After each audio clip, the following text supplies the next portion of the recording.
जंतर मंतर पर लगातार सीजेपी का यानी कि कॉकरोच जनता पार्टी का प्रोटेस्ट जारी है। अब तमाम जो पॉलिटिकल पार्टी है उनका भी सपोर्ट कहीं ना कहीं सीजेपी को मिल रहा है। समाजवादी पार्टी के तमाम नेता कार्यकर्ता यहां पर पहुंचे हुए हैं।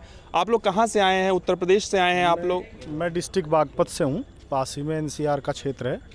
और जैसे ही हमें पता चला हमारे राष्ट्रीय अध्यक्ष जी को गिरफ्तार कर लिया गया, हम तुरंत ही जो है अपने सभी साथियों के साथ वहाँ से तुरंत रवाना हो गए।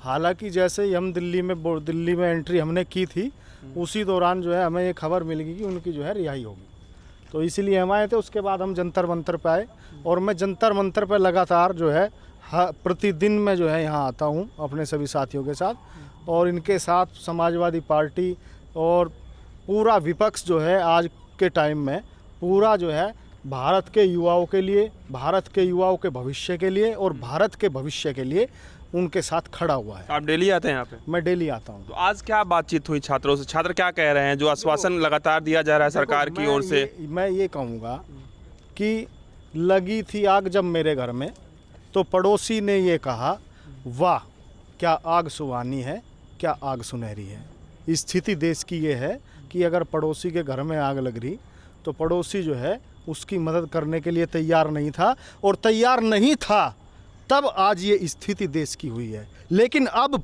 ये स्थिति है कि अब पड़ोसी की मदद करने के लिए मजबूरी में तैयार हो गया है। और जब पड़ोसी की मदद करेगा, तो जब एकजुट सब हो जाएंगे, तो कोई भी लड़ाई जो है ऐसी नहीं है कि जो जीती ना जा सकती। लेकिन ये कहा जा रहा है कि ये छात्रों का आंदोलन है और इसको पॉलिटिकल पार्टियां हाईजैक कर रही है, और निश्चित रूप से आप लोग समाजवादी पार्टी से हैं तो आप लोगों पर भी आरोप लगेगा, कांग्रेस पर भी आरोप लग रहे हैं। बिल्कुल। मैं ये कहता हूँ कि भारत के लोकतंत्र में विपक्ष की क्या भूमिका है? विपक्ष की भूमिका यही तो है कि जो लोग शोषित हैं, वंचित हैं, पीड़ित हैं, जो समाज से पीड़ित हैं, आर्थिक रूप से पीड़ित हैं, रोजगार से पीड़ित हैं, विपक्ष का काम क्या है? उन लोगों के साथ खड़ा होना, उन लोगों की मदद करना। जब इन लोगों के साथ जो अत्याचार हुआ कल, वो पूरे देश ने देखा। और मैं ये कहूँगा आपके माध्यम से, जिन लोगों ने, जिन अधिकारियों ने, जिस शासन ने, प्रशासन ने ये आदेश दिया कि भारत के भविष्य के लिए जो लोग दुखी दिल से, जवान उम्मीदों से इस जंतर मंतर पर आए हैं पूरे देश से चल कर के, और जिन अधिकारियों ने आदेश दिया, मैं उन अधिकारियों के लिए, प्रधानमंत्री जी के लिए और पूरे देश के अधिकारियों के लिए कहूँगा कि वसीम बरेलवी साहब ने कहा था कि जलते घर को देखने वालों, फूस का छप्पर आपका है, आग के पीछे तेज हवा है, आगे मुकद्दर आपका है। और मेरे कत्ल पे, उसके कत्ल पे मैं भी चुप था, मेरा नंबर अब आया, और मेरे कत्ल पे आप भी चुप हैं, अगला नंबर आपका है। और ये मैं लाइनें आपको देखकर भी कही है, अगला नंबर आपका भी है। ये आज जो माइक आपके हाथ में है ना, अगर यही स्थिति चलती रही और ये युवा लड़ाई नहीं लड़े, तो ये माइक भी आपके हाथ में नहीं रह जाएगा आने वाले कल में। एक अंतिम सवाल रहेगा, छात्रों ने क्या कहा आपसे कि उनको सरकार की ओर से क्या कहा जा रहा है? क्योंकि हाल ही में जेपी नड्डा से भी इन लोगों ने मुलाकात की थी, सरकार की ओर से आश्वासन दिया जा रहा है, तो क्या सरकार मांगे मान रही है या नहीं मान रही है? क्या छात्र कह रहे हैं?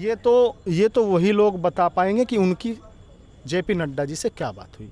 इस बात को तो मुझे नहीं पता कि क्या बात हुई। छात्र आश्वस्त नजर आ रहे हैं कि सरकार से बातचीत? अगर आश्वस्त नजर आते तो रात के 2:30 बजे, अभी रात के 2:30 बजे हैं, रात के 2:30 बजे ये लोग, इतनी भीड़ यहाँ इकट्ठा होकर के, ये सब लोग जाग रहे होते, ये सब अपने घर चले जाते, अपने घर में जा कर के आराम से सोते संतुष्ट होकर के। ये संतुष्ट नहीं है, तभी तो यहाँ लोग संघर्ष कर रहे हैं।